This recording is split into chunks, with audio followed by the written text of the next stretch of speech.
Mark never planned to buy a new phone. In fact, he'd spent the entire week convincing himself he didn't need one. His current phone still made calls, still opened his banking app, still let him answer emails on the way to work. The battery wasn't perfect anymore, and the camera had started to show its age, but it worked. Every time he walked past an electronics store, he repeated the same sentence in his head. Mine still works. It wasn't exciting, but it was responsible. Then Saturday arrived. He wasn't shopping for a phone. He had only gone to the mall to replace a pair of worn-out running shoes. On his way out, a display in the window caught his attention. A sleek black smartphone slowly rotated beneath bright white lights. He stopped for a second. Just 1 second. The display wasn't trying to convince him the phone was revolutionary. It wasn't talking about processors, cameras, or storage. Instead, there was only one sentence written beneath it. Take it home today for just $42. Mark smiled to himself. That's not bad. Then he looked a little closer. The phone didn't cost $42. It cost $1,088. $42 was simply today's payment. For reasons he couldn't explain, the $1,000 price almost disappeared. His brain locked onto the smaller number. Without realizing it, he stepped inside the store. An hour later, Mark walked back to his car carrying a shopping bag he had never planned to own. He sat in the driver's seat staring at it.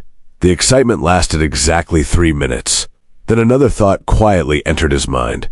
How did I just spend $1,000? He replayed the conversation. The salesperson hadn't pressured him. There were no aggressive sales tactics. No deception. Everything had been explained clearly. The payments, the schedule, the dates, the total amount. Nothing had been hidden. So why did buying that phone feel so easy inside the store? And so expensive sitting alone in his car?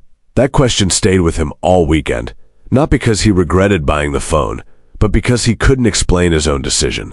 Most people think by now, pay later became popular because it made expensive products affordable. That's the story we tell ourselves.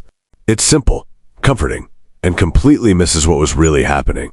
Because if affordability alone explained everything, people would only use buy now, pay later when they genuinely couldn't pay up front. But that's not what researchers kept finding. Again and again, they noticed something strange. People who already had enough money to buy an item outright were still choosing installment payments. Not because they needed to, but because it somehow felt better. That raises an uncomfortable question. If someone has enough money to pay today, why would they choose to owe money tomorrow? Mark wasn't the first person to ask himself that question. Long before buy now, pay later apps existed. Long before online shopping. Long before smartphones. Psychologists were trying to understand something that didn't seem to make sense. Why do human beings react differently to identical prices simply because they're presented differently? Imagine someone offers you 2 choices. Pay $800 today, or pay $200 today, followed by 3 more payments of $200. The math is identical. There are no hidden fees, no discounts, no tricks. Yet for most people, those 2 offers don't feel remotely the same. One feels painful, the other feels manageable. That's impossible if human beings make financial decisions using logic alone. But logic has never been the whole story. Every purchase you make is actually 2 separate decisions happening at the same time. The first happens in your wallet. The second happens inside your mind. Your wallet asks, can I afford this? Your mind asks something entirely different. How much will this hurt? Those questions sound almost identical. They're not. And that tiny difference has quietly shaped the way companies sell almost everything in the modern economy. Once businesses discovered that people experience pain before they experience cost, they stopped designing payment systems around mathematics. They started designing them around psychology. Mark thought he was making a financial decision. What he didn't realize was that someone had already spent decades studying how that decision would feel before he ever walked into the store. The phone wasn't the product being tested. His perception was.